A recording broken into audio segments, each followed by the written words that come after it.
Арбаңыздар, урматтуу Рухеш сайтынын көрүүчүлөрү. Сиздерди жадаткыр Шакир. Биз бүгүн Россиянын Кыдыр аке менен болгон чай кочулугу жөнүндө кеп кылабыз. Ал жөнүндө видеону көрөсүздөр. Ошондо биз көшөгөнүн ар жагындагы саясий оюндун мазмунуна түшүнөбүз. Албетте биз өксүк комплекстен чыга албай, өсө албай аткан элбиз. Колониалдык аң сезимдеги. Эстелик тургузганда ушунчалык бир эбедейби сезилип, сыймык көрөбүз. Россия бизге Кыдыр акени кадырлап эстелигин тургузуп аптыр депчи. Ал эми өнүгүп аткан өлкөлөр эстеликти жөн эле таш менен эмес, мындай технология менен тургузуп атышат. Мына колубуздагы телефон каяктын өндүрүмү? Албетте Европанын. Алдыбыздагы компьютер кимдин колдонмосу? Россиянын эмес. Европанын, батыштын деп айталычы. Себеби батыш жөнүндө ата бизде сөз бар. Назарыңыздарды видеого буралы. В Санкт-Петербурге сегодня торжественно открыли бюст общественного деятеля Кыргызстана Кыдыр Аке Байсары. Этот подарок Межпарламентской ассамблеи сделали представители республики и потомки великого подвижника. Приставка «Аке» – это особо почтительное обращение. Таким титулом в Кыргызстане удостоены лишь несколько выдающихся личностей.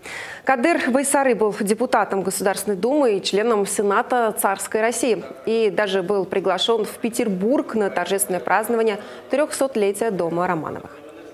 Кыдыр Аке, Кыдыр Байсары. Для меня это очень важно, что бюст моего деда теперь стоит в Таврическом дворце. Знаете же, его лично царь Николай орденом награждал. Мой дед многое сделал для двух стран. Его изваяние похоже на реального человека, но достоверность не так важна на самом деле. Ведь в Кыргызстане все в лицо знают этого национального героя. Бюст будет стоять в Таврическом дворце. Идея подарить каменное изваяние героя Кыргызстана появилась еще 10 лет назад. И только в этом году получилось воплотить эту задумку. Мен Садыр Жапаров компьютерди карап сүйлөгөндү мода кылып алды го. Мен дагы ошол ал Россиянын саясатын кандай туурамчылдык менен кайталап атса, мен дагы айрым жерден компьютерди карап коюп турайын, акылдуу көрүнүп силерге. Саясатка көзүбүз жетпегенден улам биз эстеликке машыр элбиз. Сыймыктанганды жакшы көрөбүз абдан. Тарыхый тамырыбыз жазалма түрдө ошо пропагандалык жол менен тамырыбызды байлап атканын аңдабагандан биз сыймыктанабыз. Биздин кыргыз урпагына, кыргыздын бир тарыхый инсанына эстелик тургузуп атат деп. Ошол эле ак падыша замандагы чегераларыбыз чалдыгуй болуп бүгүнкү акыбалга келген. Ошол саясий мурас бүгүнкү күндө Россия Федерациясы кайталап келатат. Коңшулар менен болгон чегара маселебиз бул бүгүн эле чыккан маселе эмес. Ошол ак падышанын заманындагы Кремль төбөлдөрүнүн кыйма сызмасы менен келатабыз. Империялык оорусунан айыкпаган Россия бизди бүгүн жанагы сулуу токолун кыскангандай да, батыш менен көз кысышкан болбойт, кол кармашкан болбойт. Бизге ээлик кылгысы бар да. Россиянын саясаты баарыбызга белгилүү. Бирок аны биз дүйнөлүк алкакта ой жүгүртө албайбыз. Дагы эле ушул Россия саясаты бир адилеттүү бийлик башкаруу жолун тандап алгандай. Садыр Жапаровдун биринчи иш сапары Россияга болуп келгенин дагы таназар алган жокпуз. Коомчулук аны талкууга да алган жок, анчалык өрөөн параан да көргөн жок. Путинди дүйнө жүзү камкор катары таанып, анын кыңк этпес бийлигин солкулдата албай турушат. Бирок анын да күнү бүтүп баратканын биздин алдыңкы саясий топтор аңдап аткан жок. Биримдик партиясынын лидер билесиздер Канат Аманкулов Россияга барган. Биз үйүбүзгө кайтышыбыз керек депчи. Ошол эле саясат эмне үчүн кайра күчөндү? Сооронбай Жээнбеков бийликтен кеткенден кийин ошол эле Россиячыл топтор, саясий топтор Кыргызстандагы кайра эле ошол шаңыраңдап Кремль менен кол үзүшкүсү жок. Себеби дүйнө коомчулугу Россияны бүгүн Россиянын башкаруу бийлиги ушунчалык адилетсиз экенин, бизге окшогон чабал элдердин, билимсиз элдердин бирок жаратылыш ресурсу эң бай элдерди кызганыч менен колунан чыгаргысы келбеген Россия бүгүнкү күндө пропаганда жолу менен батышчылдарды жамандоону bir en başka kuralga aylantı. Geylerdi, LGBT öküldörün, feministlerdi. Geçeki ayantağı janağı mitingdegi janağı karama karşılıklardagı oşondan ulan kırdaldı kurçutup atat. A bizdin biйлик тобунда отургандар чегерадан ары акылы жетип аткан жок. Чегерадан ары мындай ой жөндөмү жок экен, дүйнө тааным, коом тааным, 21-кылым каяка баратат. Булар кайра жеке башкаруу бийлигине билегин түрүндө конституция кабыл алды, реформа кылабыз деп атат. Анан баягындай эле күн баягыдай эле батып атат, баягындай эле чыгып атат, бийлик башкаруу ыраты деле ошондой кетти. Уурлар бошонду, Батырайымов баш болуп, Садыр Жапаровго дагы эле мүмкүнчүлүк беребиз деп атабыз. Биз ага канчалык мүмкүнчүлүк берген сайын Россиянын кийлигишүүсү менен Кыргызстан башкарылып атат. Буга фанаттардын акылы жетип аткан жок. Ошон үчүн алар батышты желмогуз көргөзүп атат. Биз эгер батыш менен алакабыз бекем болгондо Кыргызстандан мигранттар темселеп Россияга көчпөйт эле мынчалык. Ал жака барган сайын граждандуулукту алуу жеңилдеп атат. Анын баары Россиянын окуругу биздин мойнубузга салып койгон. Эва, биз кылтакта мойну жерден илинип калып кекиртегибизден Россиянын башкаруусунан чыккыбыз келбейт. Мындай айтканда, эшекти отко айдаса бокко качат болуп, биз Россия менен стратегиялык өнөктөштүктү үзбөшүбүз керек деген аң сезимде жашап атабыз. Бунун өзү биздин колониалдык аң сезим. Ошондон чыга албайбыз. Анан булар албетте кимдер менен спекуляция кылат. Ошол ак падышанын замандагы Шабдан Батыр, Курманжан Датка, Кыдыр аке сыяктууларга эстелик тургузат, фильмдерди тарттырат, чыгармаларды жаратат, ага каржы төлөйт. Россиядан 44 мектепке жардам бере турган мугалимдер келип атат.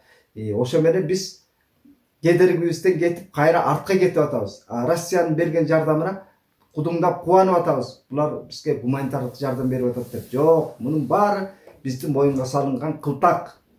Россияга болгон көз карандылыгыбызды улам күчөтүп, ошол Россиянын таасирин күчөтүү үчүн эстелик тургузат. Эстеликти тургузабыз деген коом биз качан алдыңкы технология менен жетишсек, биз ошол курган эстеликтерибиз ошол болот келечек муунга. Анан бизде былжырак бир түшүнүктөр бар. Келечек муун кечирбейт деген. Кыргыздын кайсы тарыхында бар экен биздин ата бабалар кечирилбес катачылыктарды кетиргенин, кайсы жаратмандыгын, кайсы тарыхта жазылыптыр. Кыргыз ата бабабыз бизде бир жакшы келечекти жолго салыш үчүн билимге баш койгон, маданиятка баш койгон ата бабабыз барбы? Атайлычы. Эмне биз ошолорду кечирип атабызбы? Кечирбей атабызбы? Биз алар менен куру сыймык менен жашап келатабыз. Биздин ата бабабыз акылман болгон, данышман болгон дешипчи. Данышман болсо, акылман болсо биздин бүгүнкүдөй келечекке туш болот белек. Андыктан биз ошону жөн эле ооз ала бербей, келечек буун кечирбейт дегендин өзү бул былжырак кеп. Андыктан Путин Канкордун саясатына баш ийгиси келбеген. Кавказда Грузия, Украина, албетте Россия менен чектешип калыптыр. А биз Россияга өзүбүз эле догурунуп барып эле башыбызды байлап берип атканыбыз өтө кейиштүү. Алдыда дагы сөз болобуз. Бизди колдоочулар, пикирлештер, катталып коюңуздар, пикириңиздерди калтырыңыздар. Биз пропаганданын жеми болбошубуз керек. Биз качан өз алдыбызча иденттүү улут болобуз. Жанагындай Россия тургузган эстеликтерге шадраңдап каткырбай, жыргабай, күлбөй, тескерисинче биз ага мындай сынчыл мамиле менен карап, сергек ой жүгүртпөсөк, булар бизди ушундай баланы момпосу менен алдагандай, алар бизди эстеликтер менен алдайт, пропагандалар менен көзүбүздү тумандап, акылыбызды айнытып, биз капкаяктагы жалган түшүнүктөр менен жашап, жалган тарыхый пропаганда менен аң сезимибиз угуп калган улут экенибизди аңдашыбыз керек. Биз канчалык батыш өлкөлөр менен, өнүккөн өлкөлөр менен ымаланы түзсөк, биздин келечегибиз ошондо айкын болот. Батыш десе биз бир гана Европаны географиялык түшүнүк менен карабастан, чыгыш өлкөлөрү Япония, Сингапур, Корея, өнүккөн өлкөлөрдүн баарын бүгүн саясий түшүнүктө карашыбыз керек. Батыш өлкөлөрү дагы ушулар кирет депчи. Андыктан батыш деп жамандагандар, гейлерди, фанаттар, желмогуз көргөзүп аткан жанагы ЛГБТ феминалисттер, алар эң прогрессивдүү күчтөр. Алар эркиндикти каалаган, дүйнөнү тааныган, ал улутчул сезимди менен эле чайкоочулук кылып, ошолорду желмогуз көргөзбөстөн тескерисинче дүйнө таанымы курч бекем ошол эмпошниктер болгон үчүн Кыргызстан өнүгүү жолунда баратат. Кыргызстан эмпошниктер болбогондо эбак кургуйга түшмөк. Кайсы оппозиция туруктуу түрдө ушул татаалдый күрөш жүргүзүп келатат. Эч кимиси алар ортодон жылт коюп бийликке ыктап кеткен, соодалашып кеткен көшөк артындагы кызыл кулактыктарын көрүп жүрөбүз. Бир гана ошо эмпошниктер болгон үчүн, эмпошниктер батыштын колдоосуна ээ болгон үчүн бизде демократия институттары сакталып турат, демократия баалуулуктары иштеп атат. Сөз эркиндигине, ой эркиндигине ошо эмпо өкүлдөрү болгон үчүн жетип атабыз. Биз ушуну унутпашыбыз керек. Акыл калчайлы, анализ кылалы. Барыңыздарга аманчылык каалайм. Бизге катталып коюңуздар. Рухеш ТВ каналы YouTube'дан табасыздар.